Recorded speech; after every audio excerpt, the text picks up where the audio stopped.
नमस्कार दोस्तों, आपके अपने YouTube channel study related Ram में आपका बहुत बहुत स्वागत है।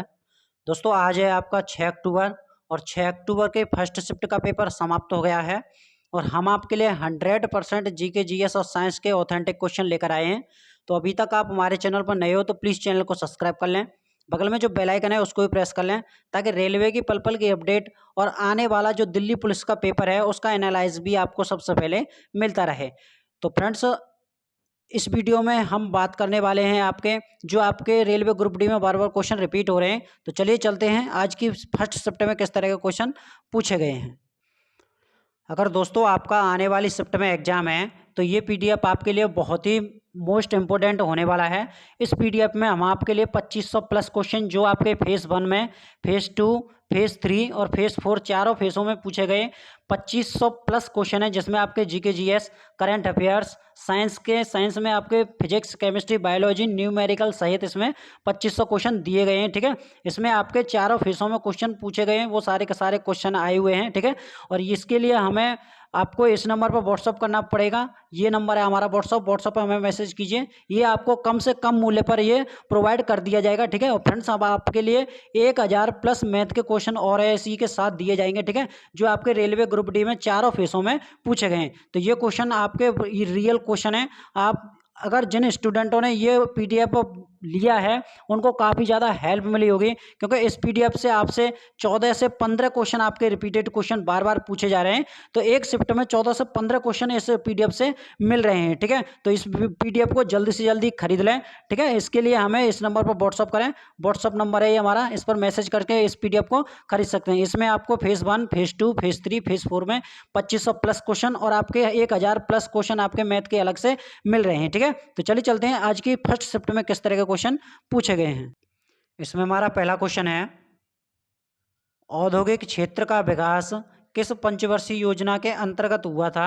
तो फ्रेंड्स आपको बता दें, छठी पंचवर्षीय योजना है।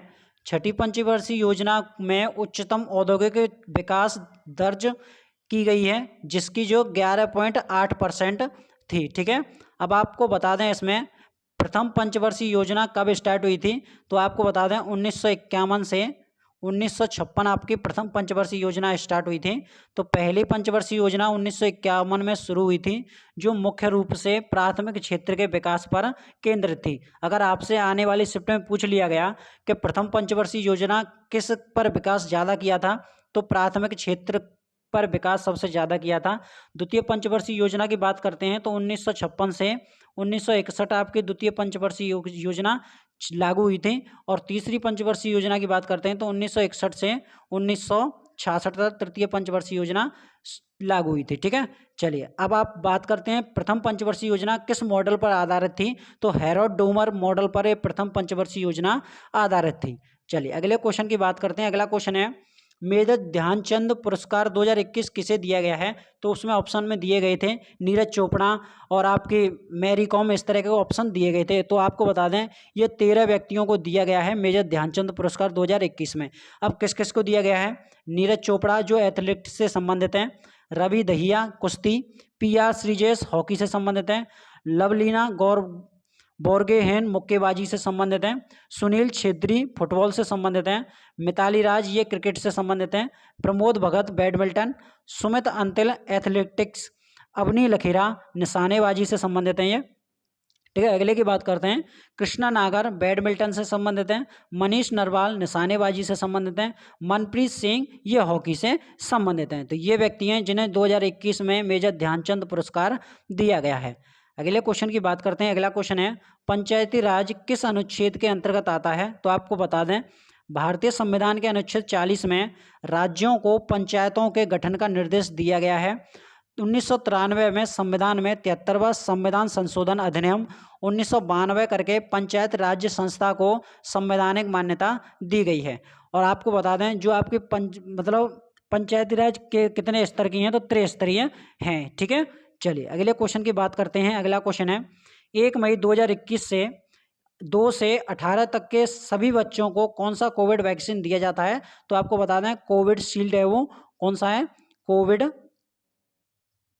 यहाँ पर लिख देते हैं हम, कोविड शील्ड है, जिनको जो 2 से 18 तक बच्चों को दिया जाता है। ठीक है, चलिए अगले क्वेश्चन की बात करते हैं। अगला क्वेश्चन है जैन धर्म के तीर्थंकर किसे कहा जाता है। तो आपसे ये पूछा गया था तीर्थंकर किसे कहा जाता है। तो तीर्थंकर संस्कृत में उसे हम फोर्ट मेकर, मतलब जो जैन धर्म में जीना विजेता भी कहा जाता है। किसे कहा जाता है? जीना या विजेता कहा जाता है। एक ऊर्ध्वाधरकर्ता जो जीवन की पुनर्जन्म की धारा को पार करने में सफल रहा है और दूसरे के अनुसरण के लिए एक मार्ग बनाया है। जैसे कि महावीर स्वामी आपके 6ठी शताब्दी ईसा पूर्व प्रकट होने वाले अंतिम तीर्थंकर थे।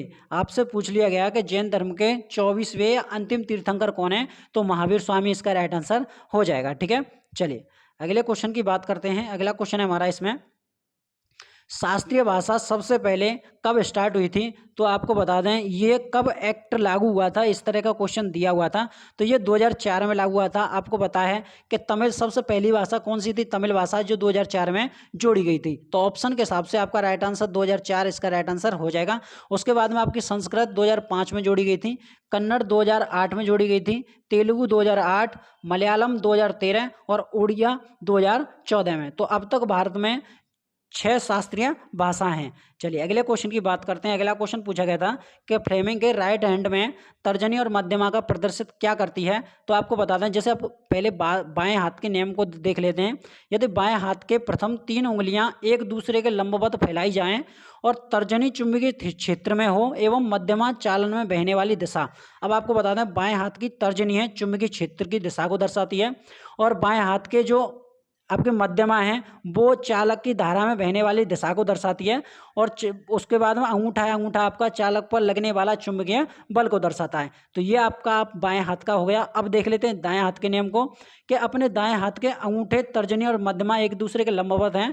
अंगूठा चुंबकीय बल की दिशा को दर्शाता है और तर्जनी चुंबकीय क्षेत्र की दिशा को इशारा करती है और मध्यमा उंगली धारा की दिशा की ओर इशारा करती है। ठीक है, चलिए अगले क्वेश्चन की बात करते हैं। अगला क्वेश्चन है प्रतिरोध का मात्रक क्या होता है। आपको बता दें प्रतिरोध किसी चालक में विद्युत धारा के प्रभावित होने पर चालक के परिमाणों तथा अन्य कारकों द्वारा उत्पन्न किए गए विद्युदान ही चालक का प्रतिरोध कहते हैं। इसका मात्रक ओम होता है। ठीक है, चलिए अगले क्वेश्चन की बात करते हैं। अगला क्वेश्चन है सुप्रीम कोर्ट के चीफ जस्टिस ऑफ इंडिया को किस अनुच्छेद के तहत नियुक्त किया जाता है। तो संविधान के 33 न्यायाधीश तथा अन्य मुख्य न्यायाधीश की नियुक्ति को प्रावधान है। उच्चतम न्यायालय के सभी न्यायाधीशों की नियुक्ति भारत के राष्ट्रपति द्वारा उच्चतम न्यायालय के परामर्श अनुसार की जाती है। ठीक है, चलिए अगले क्वेश्चन की बात करते हैं। अगला क्वेश्चन है रामनवमी किस महीने में मनाई जाती है। तो रामनवमी का त्यौहार चैत्र मास के शुक्ल पक्ष की नवमी को मनाया जाता है, जो अप्रैल महीने में आता है। तो आपको बता दें जैसे महीना पूछा गया होगा तो अप्रैल मई इसका राइट आंसर हो जाएगा, और वैसे पूछा गया होगा तो आपका चैत्र मास इसका राइट आंसर हो जाएगा। चलिए अगले क्वेश्चन की बात करते हैं। मनुष्य के शरीर में लीवर कहाँ पाया जाता है।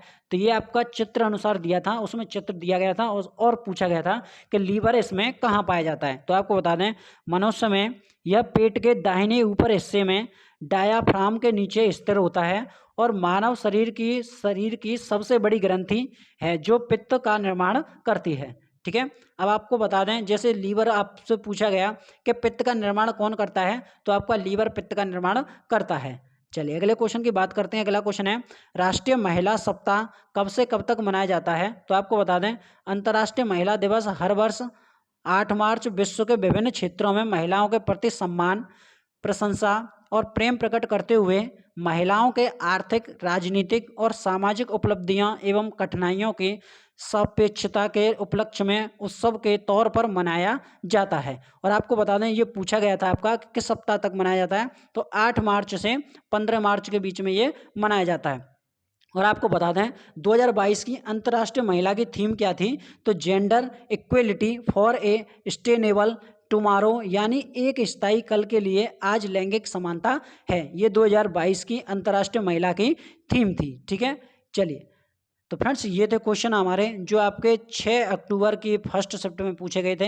अगर वीडियो आपको अच्छी लगी हो तो प्लीज़ चैनल को सब्सक्राइब कर लें, बगल में जो बेल आइकन है उसको भी प्रेस कर लें, ताकि रेलवे की पल पल की अपडेट और दिल्ली पुलिस का जो पेपर होने वाला है उसकी भी एनालाइज आपको इसी चैनल पर दिया जाएगा। और फ्रेंड्स हम आपको बता दें, जो आपके लिए PDF हमने बताई थी जिसमें आपके 2500 प्लस क्वेश्चन है, जो आपके फेज फर्स्ट से लेकर फेज 4 तक पूछे गए हैं। सभी के सभी क्वेश्चन इसमें दिए गए हैं, जिसमें आपके GK GS science current affairs के सारे क्वेश्चन हैं। और इसी के साथ हम आपके लिए 1000 प्लस जो आपके मैथ के क्वेश्चन पूछे गए हैं, जो आपके फेज 1 से लेकर फेज 4 तक जिन स्टूडेंटों ने ये PDF परचेज किया है उनको काफ़ी ज़्यादा हेल्प मिली होगी, क्योंकि इस PDF से आपके 15 से 16 क्वेश्चन सीधे के सीधे छपे हुए मिल गए।